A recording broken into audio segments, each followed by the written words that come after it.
On peut trouver l'authenticité ici de par les activités que nous on fait, donc, qui sont assez peu répandues sur l'ensemble de la Calédonie, puisqu'on est le seul marais salant qui est en Calédonie, sur la Grande Terre. Et puis pareil, la distillerie d'huile essentielle, on distille principalement le niaouli. Et puis voilà, la géographie du lieu aussi. Ce qui fait l'authenticité du tourisme en Calédonie, c'est justement ce vivre ensemble. On va être plus attiré par des pays ou des contrées où on sent qu'il y a une joie de vivre, il y a encore des valeurs traditionnelles. L'authenticité, c'est aussi un lieu où les gens, les touristes découvrent.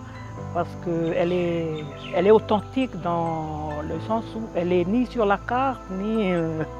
donc du coup, voilà, c'est une manière aussi de la promouvoir. Et le touriste, lui, il vient à la découverte des lieux, d'un paysage magnifique. C'est retrouver en fait un peu cette chaleur non plus familiale qu'on peut retrouver dans un hôtel, parce que quand on arrive, on a l'impression de faire partie de cette famille. Et c'est vrai qu'aujourd'hui,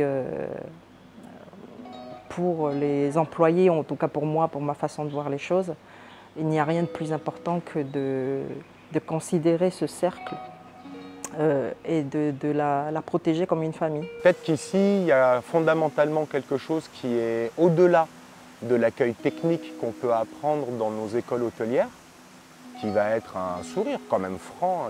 On est content de voir un client arriver. Mais ici, beaucoup de mamans qui font de l'accueil en tribu, elles ne voient pas un client arriver, elles voient un homme, une femme, une famille arriver. Parce que culturellement, c'est vrai que l'accueil en Calédonie, il est quand même sensationnel. Enfin, pour quelqu'un qui a mon parcours à moi, peut-être que pour d'autres, c'est pas le cas.